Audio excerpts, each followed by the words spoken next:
Good morning. I'm Sir Gilbert. I just want to explain to you Mathematics 7, Quarter 1, Week 5 ng ating module. So na kung saan ang kanyang competency o yung mga pag-aaralan natin dito ay tungkol sa operations on rational numbers. One of its operations is known as addition of rational numbers. Okay? So, I have here examples on addition of rational numbers na direktang makikita nyo sa inyong mga module. Halimbawa na lang itong example number 1. So, 2/3 plus 1/3 is an example of addition of rational numbers having the same denominators. So, they have the same denominators, and that's 3. So to add fractions having the same denominators, all we have to do is to add their numerators. So that's 2 plus 1. And when it comes to their common denominator, kokopyahin lang natin. Ayan, okay? Then 2 plus 1 will be 3. Then over 3. So that's the denominator. In this case, we can simplify 3 over 3. As you can see, so they are both divisible by 3. Okay? So we have to divide 3 by 3 and 3 by 3. So the result will be equal to 1. So that means the sum of 2/3 and 1/3 is equal to 1. Okay? So madali lang siya. Okay. So let's have example number 2. 2/3 plus 2 over 5. Okay? So as you can see, they don't have the same denominators. Okay? So if they are different denominators, they are dissimilar fractions. So how to add dissimilar fractions? So to add dissimilar fractions, we have to determine the LCM of the denominators. Ba't kailangan natin malaman yung LCM? Okay? So, para magkaroon tayo ng LCD. So, kung natatandaan nyo, yung unang video natin ay patungkol sa LCM tsaka GCF. Okay? So, kaya itong 15 ay kanilang LCD na galing sa LCM ng 3 tsaka 5. Okay? So, paano nakuha yung 15? Galing dun sa 3 ay minultiply natin yung 3 sa 5. So, that's 3 times 5 is equal to 15. So, that means kung minultiply natin yung 3 sa 5, so we have to multiply 2 by 5 also. Okay? So that's 2 times 5 is equal to 10. And that 15 on the other side came from the product of 5 and 3. So that's 5 times 3 is equal to 15. So minultiply natin yung 5 sa 3. So multiply din natin yung 2 sa 3. So kaya 2 times 3 is equal to 6. Okay? So, in this case, they already have the same denominators. So, similar fractions na sila. And by the way, class, 2/3 and 10 over 15 are equivalent fractions. Meaning, pareho lang sila. Equivalent fractions. Okay? So, 2/5 and 6 over 15 are also equivalent fractions. Okay? So, they already have the same denominators. So, kopyahin lang natin ang kanilang common denominators. But when it comes to their numerators, we have to add 10 and 6. Okay? So, 10 plus 6 is equal to 16. Then, copy the denominator. So, 16 over 15, it's already simplified. So, meaning to say, so that will be our final answer. So, therefore, the sum of 2/3 and 2 over 5 is equal to 16 over 15. Okay? So, let's have example number 3. So, example number 3 is 7 over 4 and 5 over 6. So, get the sum. So, this time, they don't have the same denominators. They are dissimilar fractions. So, then again, we have to find the LCM of 4 and 6. So their LCM is 12. So 12, so kaya yan ang ginamit nating LCD. So 12 ay galing sa 4 times 3. So kaya multiply natin yung 7 sa 3. So 7 times 3 equals 21.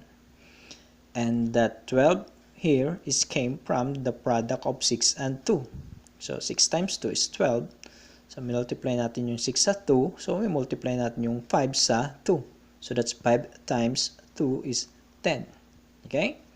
So since they have the same denominators, all we have to do is to add their numerators. So 21 plus 10 is equal to 31 over 12.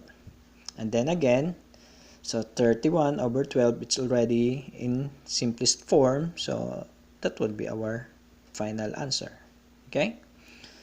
So let's have number 4. So number 4 are mixed numbers and they don't have the same signs. Okay? So paano natin gagawin to? So as you can see, so niregroup natin yung 6 and negative 1. So 6 and negative 1, pinagsama natin, 6 plus negative 1 plus the fractional parts ng 1 over 16 and 17, negative 17 over 24. Yung negative 1 and 17 over 24 ay buong negative. Kaya pag pinaghiwalay natin yan, pareho silang negative. Negative 1 and negative 17 over 24. Then, get the sum of 6 and negative 1 by applying addition of integers. The result will be 5. So, in this case, so the fractional parts are the similar fractions. So all we have to do is to find their LCM to have the LCD. Okay? So lumalabas dito, ang LCD ay 48. So galing yan sa 16 times 3. So gagawin natin sa 1 ay multiply din natin sa 3. So that's 1 times 3 is equal to 3. Then 24 is 24 times 2. So that's 48. So multiply natin yung 24 sa 2. So, multiply natin yung negative 17 sa 2. So, negative 17 times 2 is equal to negative 34. So, in this case, pareho na sila ng denominators. So, all we have to do is to add their numerators. 3 plus negative 34 is equal to negative 31. Then, just copy their common denominator. That's 48. But, in this case, we cannot directly combine 5 and negative 31 over 48. They don't have the same signs. All we have to do is to express this 5 in a mixed number whose fractional part denominator is also 48. So we can add 48 and negative 31. Okay? So since they already have the same denominators, so 48 plus negative 31, so that's 17 over 48. And just copy the whole number. That's 4. Okay? Let's proceed to number 5. So, in this case, number 5 ay wala sa module natin, pero ginawan ko ng example para masagutan nyo ang exercises na katulad nito. Okay? An improper fraction and a negative fractions. And they are both they don't have the same denominators. Okay? They are dissimilar fractions. So, 9 and 3 have LCM of 9. Okay? So, that's why our LCD will be 9. So, in this case, so 9 is multiplied by 1. So, 28 will be multiplied by 1. So, 28 over 9. But when it comes to negative 2/3, so yung 3 ay naging 9, so we multiply 3 by 3. So we have to multiply negative 2 by 3. So negative 2 times 3 is negative 6. Okay? So since they already have the same denominators, so all we have to do is to add their numerators. So that's 28 plus negative 1, negative 6. So that's 22. Then copy the denominator, so that's 22 over 9. 22 over 9, it's already in simplest form. So, that would be our final answer. Okay? So,